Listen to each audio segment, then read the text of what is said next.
Lowe's knows that saving is always top of mind, especially this season. That's why we've picked some great deals for early Black Friday. Get free select DeWalt, Cobalt, or Craftsman tools when you buy a select battery or combo kit. More tools? Why not? Plus, we've got select pre-lit artificial Christmas trees starting at $59.98 because it's never too early to think Christmas. Get Black Friday prices without the crowds. Lowe's, we help, you save. While supplies last, selection varies by location. All you need in life is ignorance and confidence, and then success is sure. That's a quote from Mark Twain talking about success and sort of the polarity of the process. And, you know, anyone who knows Mark Twain, who's read his stuff, you know, he's a witty, kind of sarcastic guy, so I'm sure he meant that with some humor, but there's a lot of truth to that quote. You know, I talk about a lot the truth so many times being in the middle. A combination of, or a multitude of different ideas. And when we think of, you know, confidence and ignorance, they're very different, right? Why would we want to be ignorant at all? Well, in a way, we need to be.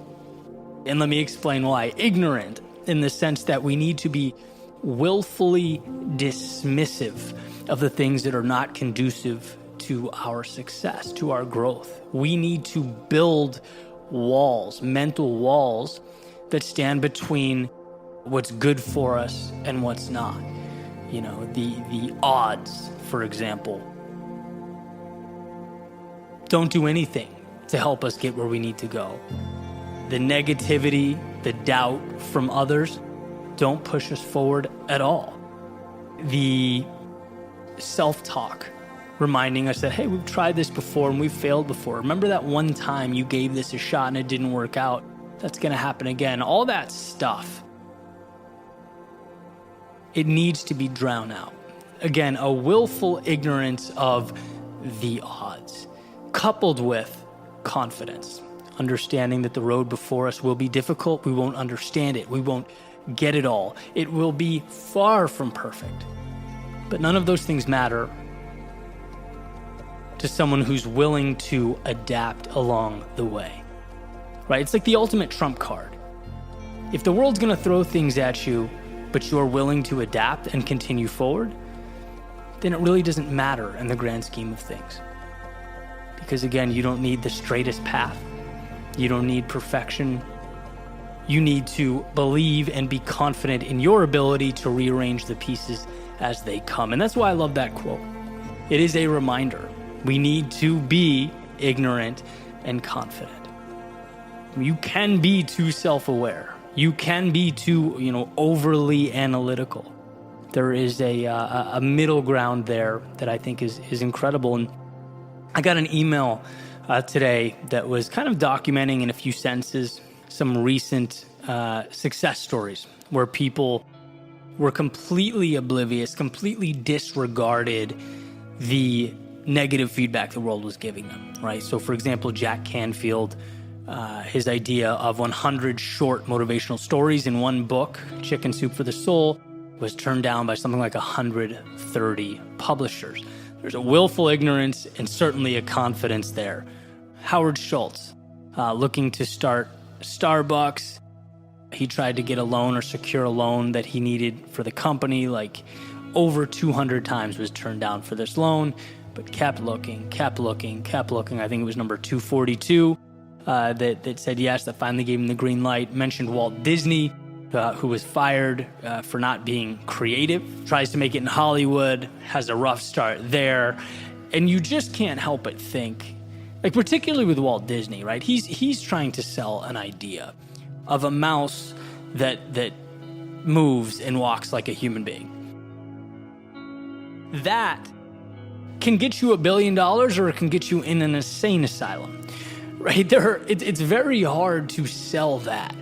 And all of these people continually moving through this adversity, what makes it real is in our world, one rejection feels like our cage is rattled. It can be a big deal, right? If you're applying somewhere and you get told no, or a person turns you down. You don't get accepted to something. You get denied somewhere. Like, the first instinct is to look in the mirror and say, man, am I not good enough? Am I missing something here? And why these stories are so precious, because when you put yourself in Howard Schultz's shoes and the 120th bank tells you to go, take a long walk off a short pier, how do you think he felt? Like, how did he internalize that? How did he pick himself up and go to bank 121? Still have 100 more to go till he got that yes. I think it puts into perspective the world we live in and the reality of getting things done. We want things to be easier, and the idea in our head is that it should be. But it never will be, right? It's Darren Hardy knocking on doors. Doesn't care about how many yeses he gets. He doesn't leave until he gets turned down by X number. Why? Because in the rejection is what we need. If you're looking at doors, the idea is not a world where every door opens for you. The ideal is knowing that life is about most doors being locked and having the courage and the conviction to continue forward until one opens up. You turn that handle, you walk through, and you enter a new chapter in your life, the next thing. Right? That's very hard to comprehend. I've lived it. I've lived it as an entrepreneur. You can't do this for a decade without coming face to face with rejection repeatedly. It's just something that you learn to live with and not personalize. It's not a referendum on me. It doesn't mean the other person or the organization, the company hates me or thinks less of me. Sometimes it's not even worth a second thought. It's, okay, next door. If you can find a way to flip that perspective, you don't need all yeses, you need one. You need one person or entity or company, organization. You need one to work out and things change. Most people don't get there because most people, by bank 20, right, by publisher 20, they're saying, well, this is not for me. And it's not true. We live in a world of rejection where the victories are sprinkled in. They're sparse. They're there for the people that can hang on long enough to get there.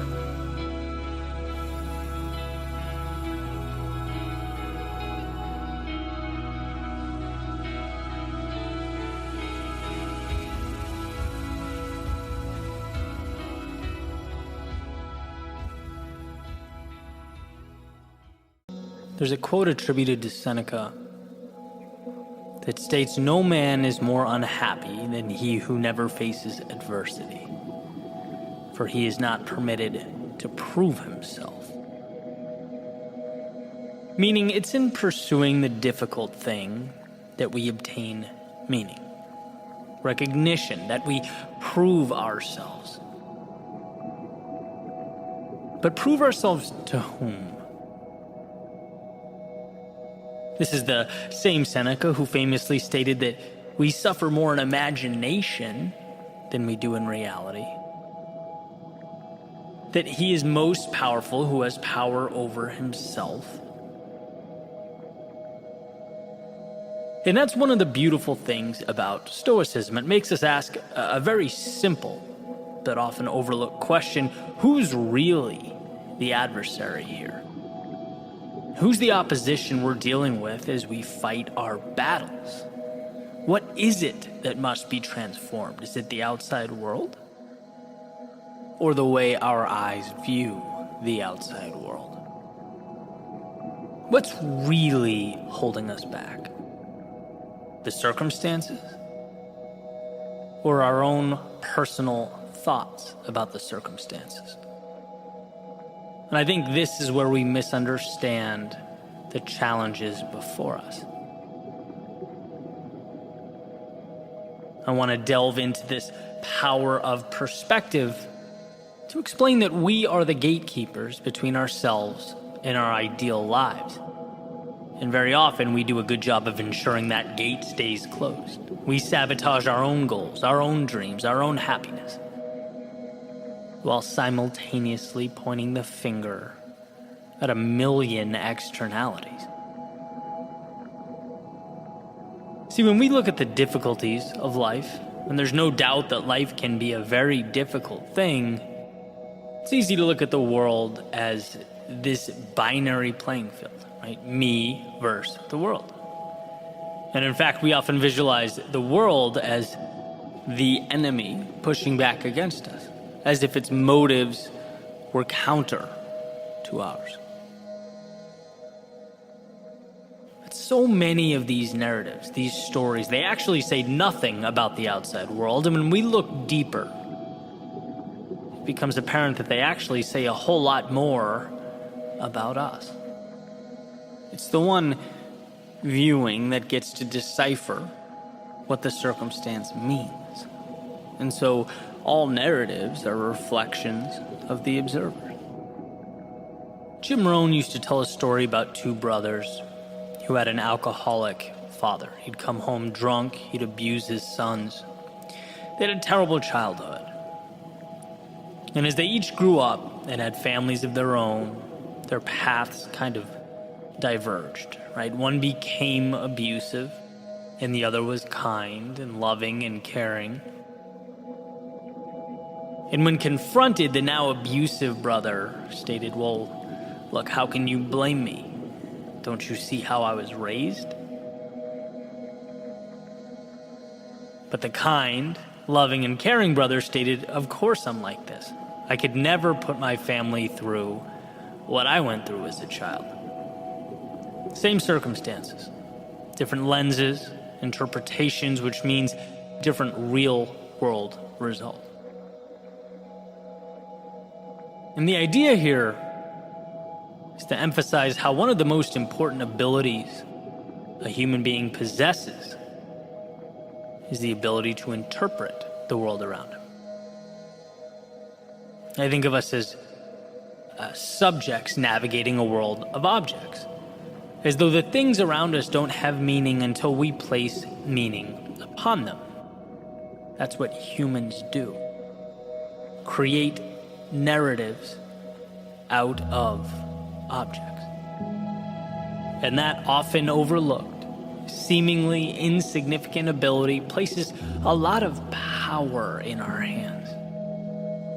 Very rarely is it what we see, it's what we think and what we do about what we see. You ever hang out with people that just tend to be happy, upbeat, positive energy? I have a very good friend like that, where his first inclination is always to find the positive. In moments where I've sort of trained myself to pause, take a second, sift through the emotion, uncover the value in a tough situation, refocus, and take a strategic step forward, I look over at him and he's already arrived there, right? He's been there for 3 minutes, right? Eliminated the negativity. It's his first instinct. He's the metaphorical kid hopping around in puddles, whistling at the top of his lungs, while everyone else is hiding out from the rain, or at least trying to find the courage to run out onto the street with him. Then there are people who seem to always find the negative. It doesn't really matter what the situation is. Happiness is fleeting, only to reveal the negativity that never seems to go away, right? The kind of person that if they won the lottery, their first thought might be, "Oh no, but what if I lose it all?" Both examples are people projecting themselves onto the world around them. The same way that smoke covers and consumes an entire room. It's not the room that's the culprit. Here's another example from Jim Rohn, since we're on a Jim Rohn kick. He was making a similar point, and this is all from a collection of speeches he has on Audible, comparing humans to oranges, which is probably not a comparison you've made recently, but he said, there's consistency to an orange in that it can be filled with one thing. When you squeeze an orange, orange juice is coming out. Period. It will never be apple juice or grapefruit juice. It will only emit what it has inside, which is orange juice. And well, here's the connection. When life pressures us, challenges us, or metaphorically squeezes us, we only emit the emotions that are contained and available, that are alive and well within us. If there is no jealousy contained in our thinking, we're not going to project jealousy out into the world. If there is no hatred within us, we will not project hatred onto others. Why is that powerful? It's powerful because, again, it's one of the most important things you can do. Certainly one of the most important things I've learned to do is take that finger pointing blame at the outside world, slowly turn it around and point it back at myself. And ask, what thoughts, what emotions, what ideas am I letting live inside my head that's altering the narrative, the story I'm telling about myself and the world that I live in? And while one might think, well, that's uncomfortable, that's unfair, a little extreme, why should I point at myself? It's not my fault. I would challenge you, at least for the sake of the next few minutes, to see such a change as empowering, as your advantage, as the bridge from where you are to where you want to be. See, if you always have feelings of, let's say, jealousy around a particular person, that feeling in your stomach like, oh, they have it all, they're ahead, right? They live how I want to live, they're this and that, and I kind of hate them for it. You're naively giving the external world the power. You're saying, I feel the way I do because of that out there, some cosmic injustice. You are powerless because you're neglecting your personal agency as a factor. But when you turn that finger around and say, I only feel this way because I'm allowing myself to, then you can ask the question so many never think to ask. Why? Why do I feel this way? Which lights a path to how can I fix it? See, the key to a better life is realizing you don't have to be in the passenger seat pointing at and blaming the driver, complaining about the road being taken. No, you can get into the driver's seat. You can take the wheel. You can take control. Inherit responsibility. And there's more at stake. There's greater vulnerability. But the upside is unfathomable. And I find myself thinking all the time, man, people are blaming the wrong things. They're shifting blame to the wrong adversaries. The real villain here is not the driver or the road or the weather.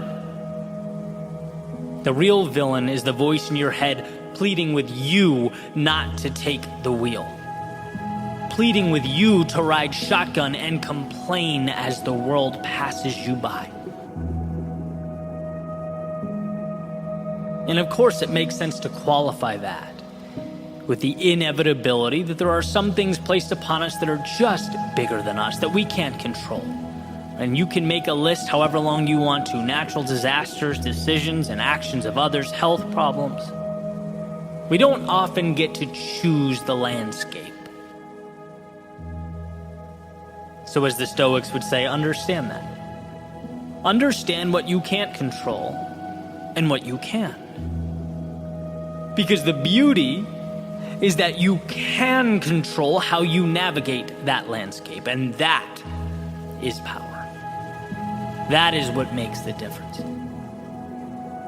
See, the two brothers I mentioned a few moments earlier, same landscape, different navigational tactics, different view of what it all meant. One took the wheel and one did not.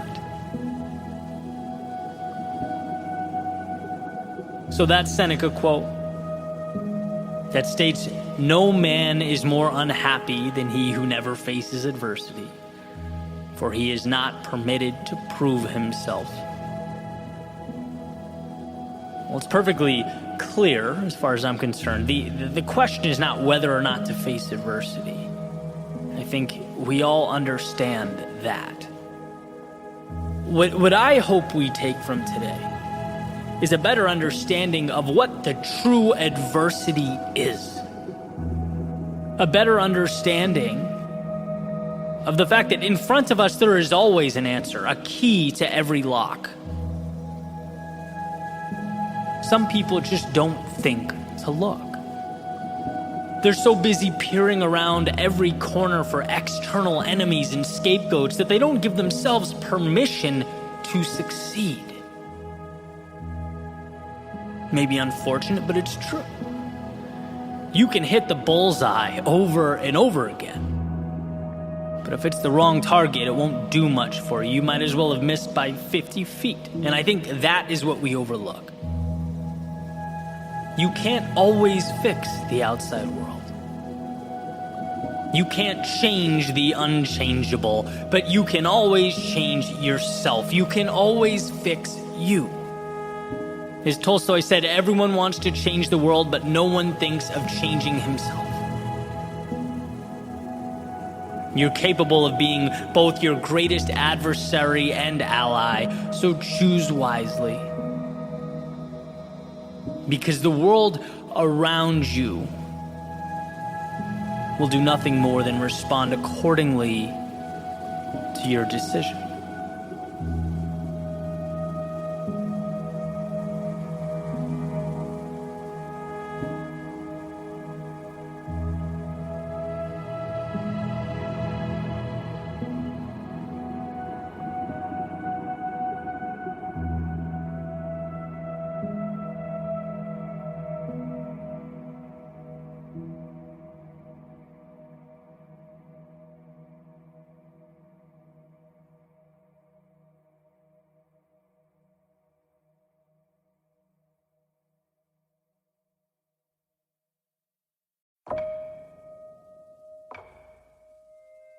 When the path is uncertain, we seek out footprints from journeys that occurred long ago.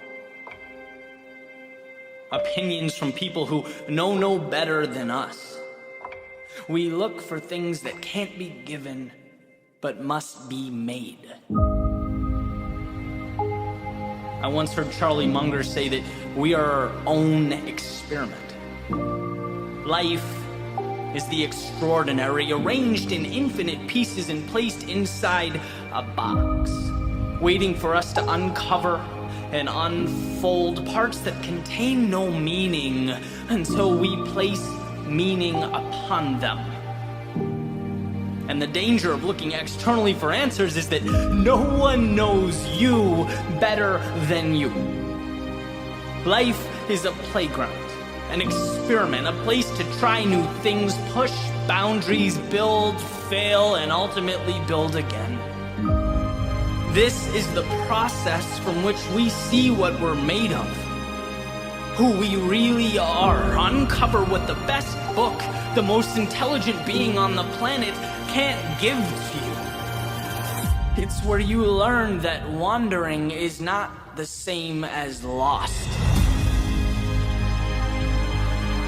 See, we must retreat to the depths of vulnerability in order to come back stronger than we've ever been. We must self-examine in order to find our wings. The Bill Gates of the world, the Picassos of the world, they disappeared for 10 years until they came back equipped to transform everything around them, to explore, build, create themselves, to acquire something that mere advice is incapable of providing.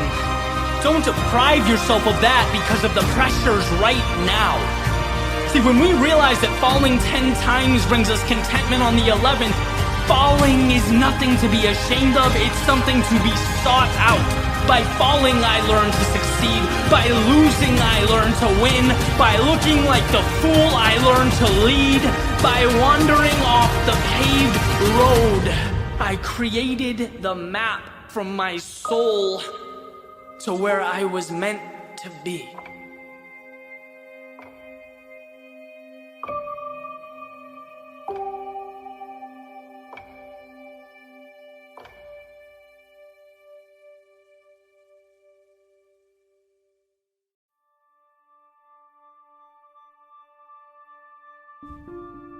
of all life's lessons.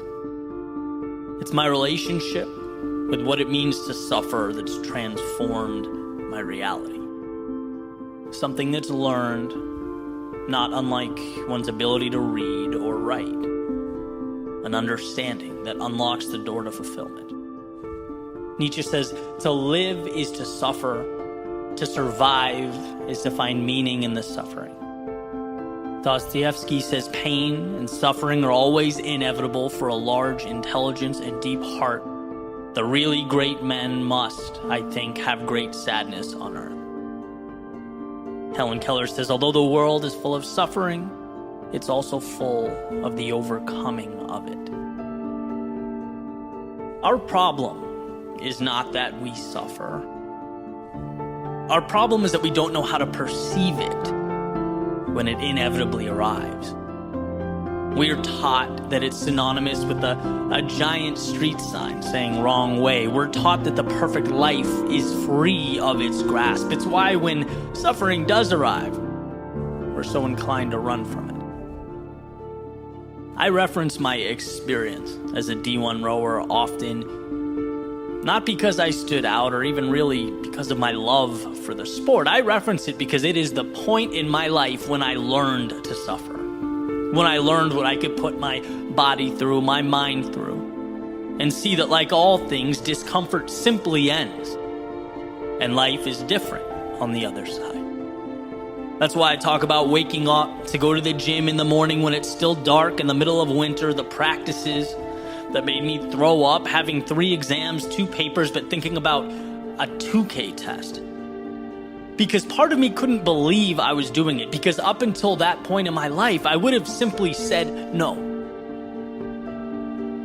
That's why I reference the 3 of us walk-ons that were there senior year out of the 60 plus that showed up freshman year. We built a relationship with suffering.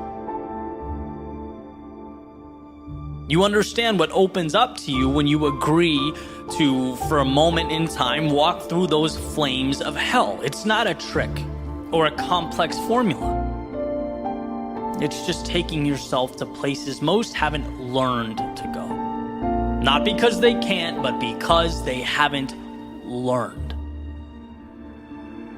When you know you can push yourself far beyond what you thought possible, not only survive, but come back renewed, re-energized, a different understanding of the world. It's hard to see anything as too much or outside the realm of possibility.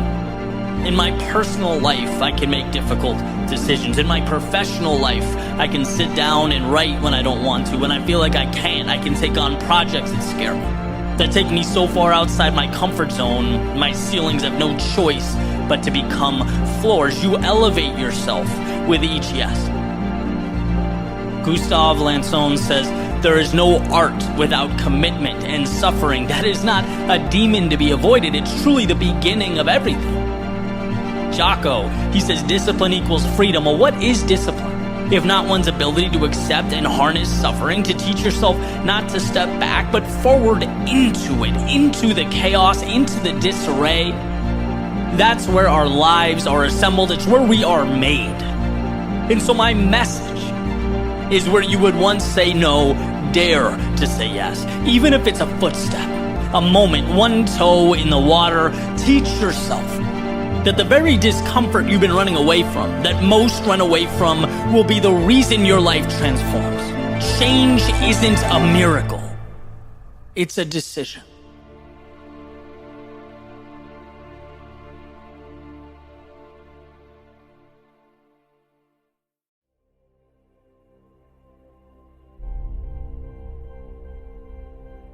What are you willing to endure? Because to become something more is not to react to the world, but to create a new one, yours. As my dad explained to me when I was in grade school, it's taking initiative, right? Seeing what isn't there, what's needed, then making it happen.